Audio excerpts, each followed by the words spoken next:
Muy bien, y ahora estamos eh, para continuar con nuestras presentaciones. Tenemos la presentación de la licenciada Yanina Alguay Capillo. Ella nos va a presentación de métodos de diagnóstico para tuberculosis en el laboratorio de micobacterias en el Hospital Cayetano Heredia, a quien esperamos pues que nos ilustre con su presentación.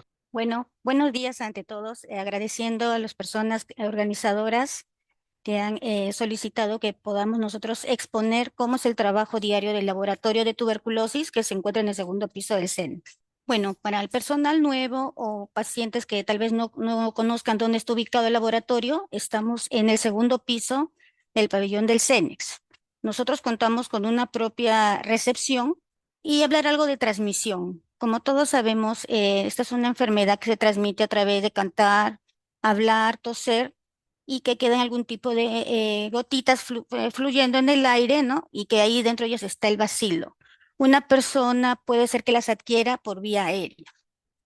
Entonces, cuando ya pasó el tiempo de exposición, hay personas, no todas, porque también hay asintomáticos que van a presentar los síntomas más conocidos que son tos con flema, la falta de apetito, sudoración nocturna, pérdida de peso, y es cuando acuden, en este caso al centro de salud o a un hospital para que un médico los evalúe.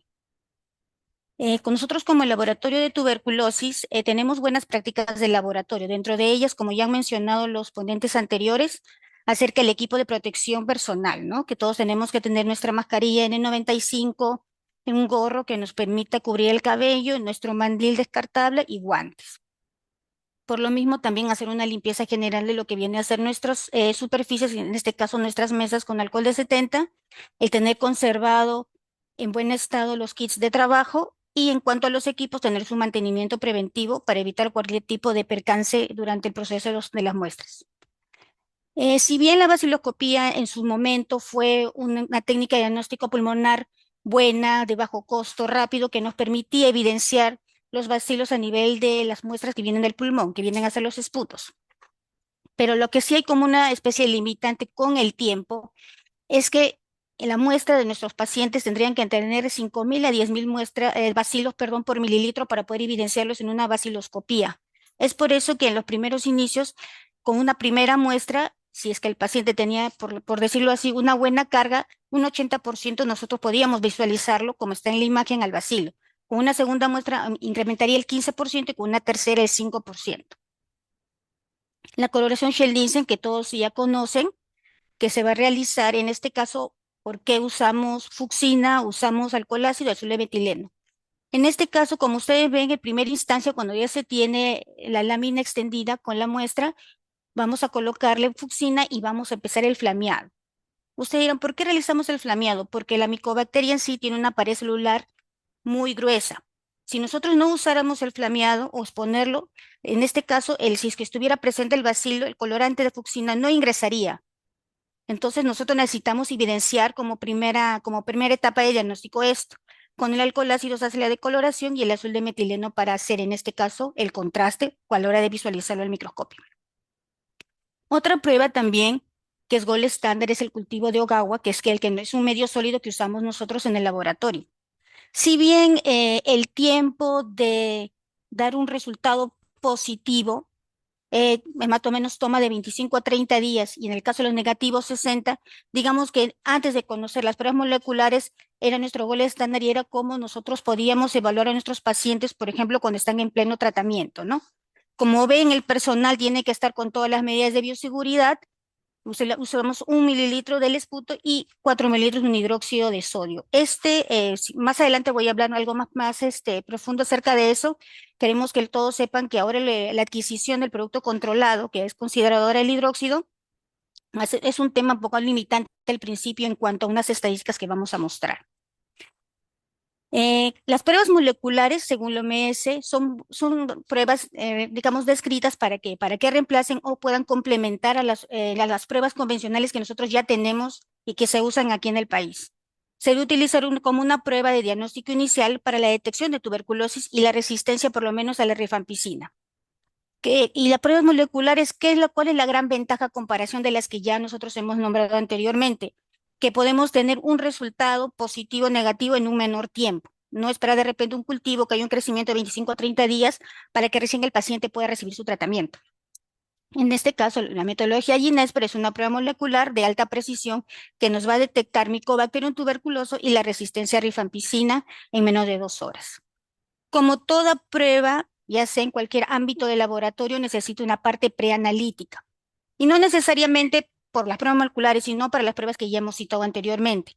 Como dije inicialmente, nosotros hacemos la recepción de las muestras. Estas muestras, como todos saben, deben llegar con su nombre escrito de forma clara y también su orden generada por el médico de los distintos servicios del laboratorio de cada del hospital. ¿Por qué remarcamos revisar el llenado de las órdenes? ¿Por qué? Porque en muchas oportunidades los pacientes, por ejemplo, de emergencia, el médico les indica lleven la muestra al laboratorio, pero a veces se olvidan de los datos principales, DNI, historia clínica y sobre todo decir que necesitamos que tenga un sello de que está certificado de que un médico está solicitando la muestra, en este caso el proceso o el análisis que quiera para hacer el descarte de TB. Como ya mencioné, también los frascos tienen que estar correctamente llenados. A veces, como es como por lo mismo que a veces de repente pueden dejar en la mesa la orden con el frasco y a veces uno de los dos faltante algún dato. Entonces nosotros no sabemos, en este caso, cómo actuar, a dónde vamos a irnos a buscar esos detalles que necesitamos. En el caso de los esputos, para puntualizar, necesitamos un volumen de 3 ml. Estos 3 ml lo que nos garantiza es realizar primero la prueba de Guinness-Per Ultra. Si saliese positivo, podemos correrla para la segunda línea y como tercera parte tendría que ser el cultivo. La revisión en NetLab. Nosotros como laboratorio de diagnóstico de tuberculosis a nivel nacional, igual que cualquier centro de salud, hospital, inclusive el INS, Instituto Nacional de Salud, manejamos este sistema NetLab. El sistema NetLab en sí lo que nos va a permitir es, digamos, un monitoreo de los pacientes que han podido haberse hecho un descarte hace un año, hace un mes, en los distintos establecimientos de salud que hay. Y también podemos observar qué tipo de muestras han sido y cuáles son sus resultados. Y hacer la preanalítica nos permite codificar y distribuir las muestras de forma correcta para las distintas pruebas. Por lo general, estos son los tipos de muestras o aspectos, consistencias, como lo quieran decir, que llegan al laboratorio. Mucoide, con hemoptisis, son salivas o purulentas. Lo que sí queremos quedar en claro que las muestras no deben contener alimentos, restos de comida, porque pueden interferir durante el proceso de las pruebas moleculares.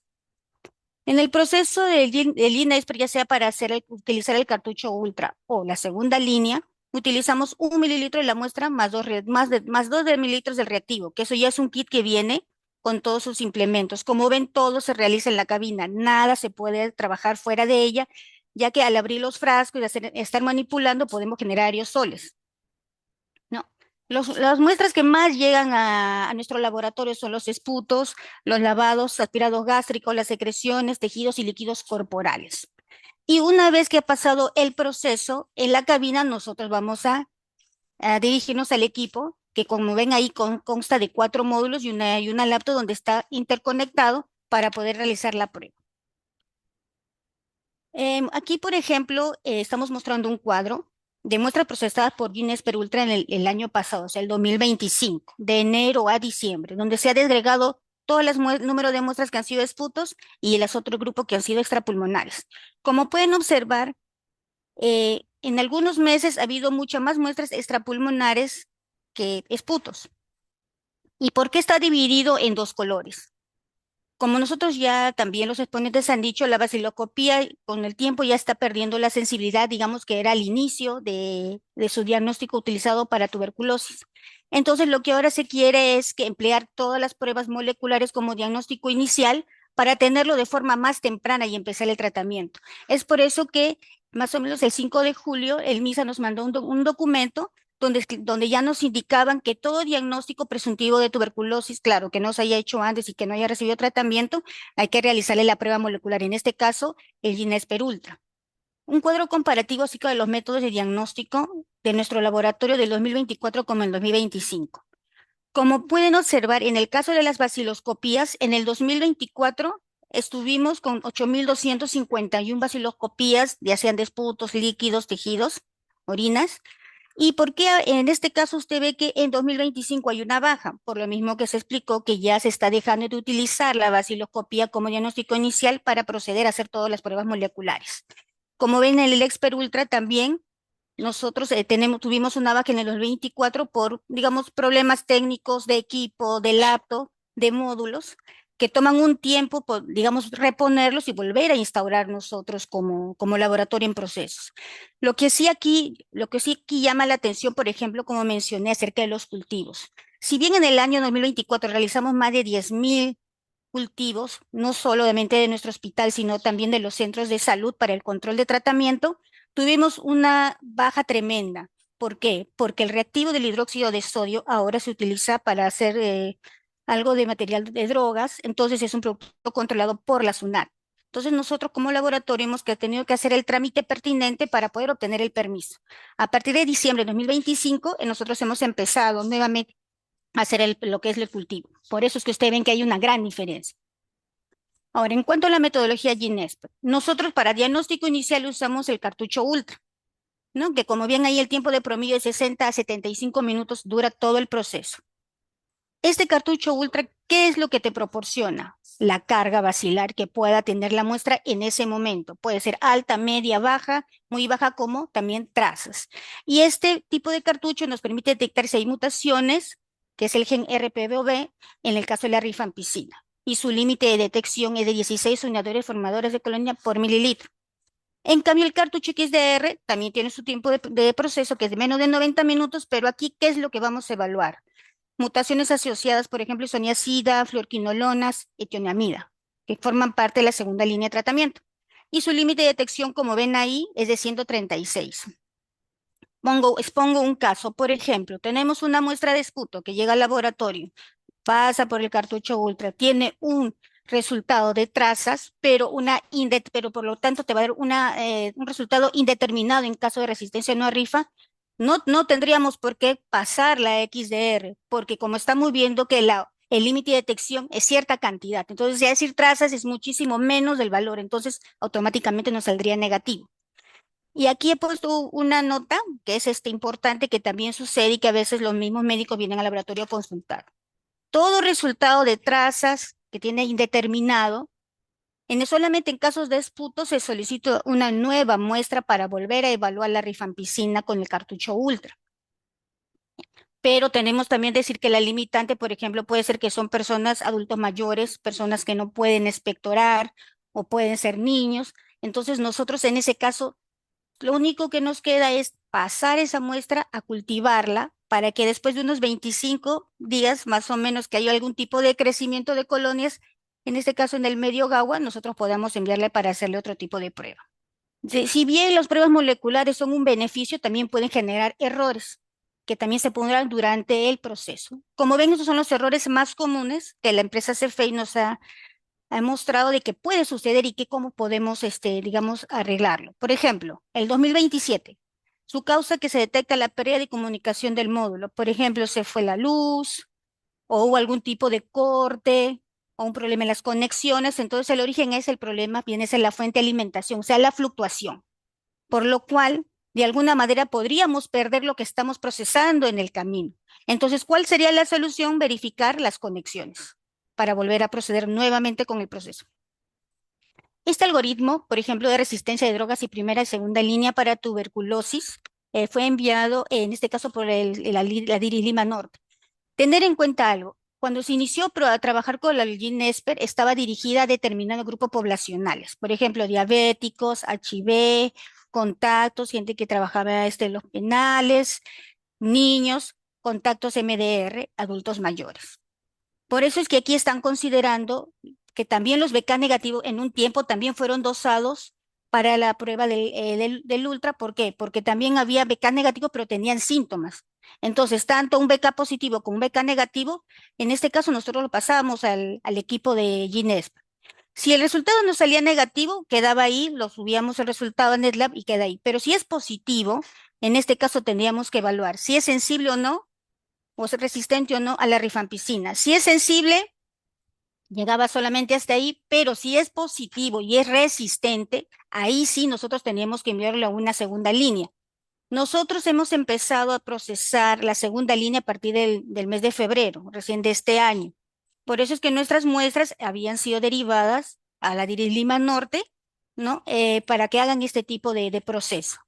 Como pueden ver, ¿no? Si tu resultado en este caso de evaluación de isoniazida, fluoroquinolona y tiamina sale sensible, no detectado, entonces termina ahí que el paciente continúa con su tratamiento y se espera los 6 meses para darle el alta. Pero si uno de ellos sale resistente, ya tendríamos que estar pensando en realizarle una prueba llamada panel de sensibilidad. Sobre todo, más riesgosos son en aquellos pacientes que son resistentes, ya sea a ISO o a rifampicina. Y en este caso lo enviamos al INES, que es nuestro ente bueno, acá de referencia, que puede hacer muchísimas pruebas, de repente más de las que tenemos nosotros aquí. Este es otro flujograma para diagnóstico de tuberculosis, ya sea que el diagnóstico se puede hacer por una vaciloscopía, como se puede hacer en los centros de salud, y una prueba molecular que de repente lo podemos hacer en el hospital. En ambas, si es negativa en ambas, queda ahí y pasa a consulta médica, pero si es positivo con cualquiera de los dos, ya podemos decir que es un caso confirmado de tuberculosis, por lo cual hay que realizarle pruebas de sensibilidad de primera y segunda línea y a su par también un cultivo. Realizar después de eso pruebas de sensibilidad en MGIT y los resultados de resistencia a medicamentos. Ustedes se preguntarán, ¿en cuánto tiempo obtengo los resultados de mis pruebas? Las baciloscopías por lo general salen de un día para otro. El cultivo medio sólido, que es el que usamos nosotros, se logaba en 60 días cuando se trata de un negativo. La prueba molecular se refiere al XDR o al ultra en un día. El ensayo de sonda lineal, que es lo que se conoce como Janota, hay 3 días. Y la prueba de sensibilidad en medio líquido MGIT es de 25 días. Por ejemplo, en el caso de la prueba de sensibilidad, esa prueba, como la realiza el INS y no solamente va a recibir nuestras muestras, sino también de muchos centros de salud y de los hospitales, tal vez puede ser que tome un poco más de ese tiempo, pero ese es el promedio en tiempo que nos tendrían que mostrar el resultado en el NCLAP. Si bien nosotros como laboratorio, digamos, no estamos en estrategia, así como los neumólogos, como las enfermeras que se encargan de dar el tratamiento a los pacientes, pero nosotros también tenemos que tener en cuenta que cuando se trata de un esquema de TB sensible, tiene que estar descrito en las órdenes, por ejemplo, que llegan del centro de salud. Lo que hace poco hemos tenido un poco de dificultades con eso, porque a veces la información que ellos colocan o describen a veces no es la correcta. Entonces, lo que a nosotros nos concierne, por ejemplo, es en el cultivo de esputo. Por ejemplo, un paciente el día de hoy tiene su resultado positivo por prueba molecular o baciloscopía, ¿no? Esa muestra, por ejemplo, nosotros la tenemos que cultivar, que sería una prueba basal. Luego, cuando ya empieza su tratamiento, al segundo mes y luego al sexto mes que viene a ser la finalización, en este caso, de su control. En el cambio, pero es diferente el MDR y el XDR, ¿por qué? Porque en este caso ya ya son resistentes, ya sea ISO o RIFA, entonces su control tiene que ser de forma mensual. No 2 muestras en un mes, no 3 muestras en un mes, no. Una muestra mensual. Y no solamente, en este caso el médico va a tomar en cuenta nuestros resultados, sino también la clínica, si vería si subió de peso, si ya no tiene sudoración, se alimenta mejor. Entonces, eso se evidencia en las muestras que nosotros cultivamos en el laboratorio para que se pueda evidenciar que se están haciendo negativas. Quisiera hablarles acerca del sistema LabLab. Esto ha sido, digamos, originado, generado por el INS para tener, como ya dije en las primeras diapositivas, un registro de los pacientes que en algún momento se han hecho un descarte, ya sea hace 2 años, 3 años o hace un mes, hace un día, porque generalmente los centros de salud envían sus muestras para diagnóstico molecular al hospital, en este caso, perdón, a la DIR Lima Norte. Y nosotros generalmente hacemos lo que es nuestro descarte de nuestras propias muestras de nuestro hospital. Como ustedes observan ahí, por ejemplo, ustedes tienen la capacidad de ver la obtención de la muestra, o sea, qué día fue el que se procesó la muestra, qué tipo de examen. Por ejemplo, aquí un recuento de colonias en medio Gawa, de una muestra de esputo. También tiene su resultado, la fecha de resultado y el establecimiento de origen que hemos sido nosotros y el destino que hemos sido nosotros. También pueden ver por acá, por ejemplo, el complejo Mycobacterium tuberculoso para hacer en lo que es el GeneSper Ultra, donde ven aquí que el resultado es Mycobacterium tuberculoso detectado bajo y que la resistencia es no detectada. En este caso significa que el paciente es sensible. Para verlo de forma más, un ejemplo, por ejemplo, tenemos este paciente que se le ha realizado un Expert Ultra. Como pueden observar, su detección tiene una carga baja, pero también es resistente a en este caso rifampicina. Por lo mismo, cuando ya realizamos el proceso de segunda línea, pueden observar que en este caso la isoniazida y las demás drogas son sensibles. ¿Qué hacemos en ese caso? Vamos a realizar el cultivo de la muestra en medio GAWA, pasado 25 días o 30 días, dependiendo de la carga que tenga la muestra. Vamos a observar el crecimiento de colonias, como pueden observar aquí. Luego, esto mediante el sistema de NetLab, se hace una derivación para este tipo de prueba que es el panel de sensibilidad, donde se indica qué drogas se tienen que evaluar: bedaquilina, linezolid, clofazimina. Y esto lo realiza el laboratorio de micobacterias del INES. Y para culminar, quisiéramos decir, y que creo que todos sabemos, que la tuberculosis es una enfermedad que hasta el día de hoy no puede ser erradicada del todo por múltiples factores, pero que gracias a las pruebas moleculares su diagnóstico se da en corto tiempo, por lo cual el paciente puede acceder a su tratamiento de forma más inmediata. Ahora, el incremento de los diagnósticos e identificación de nuevos casos está relacionado con la captación de nuevos casos, de nuevos pacientes por parte de las estrategias de los hospitales, los centros de salud, inclusive todos los que trabajamos aquí. Quiero agradecer en esta fecha, que es el Día de la Lucha contra la Tuberculosis, decir que la tuberculosis sí tiene cura siempre que se pueda detectar a tiempo. Muchas gracias.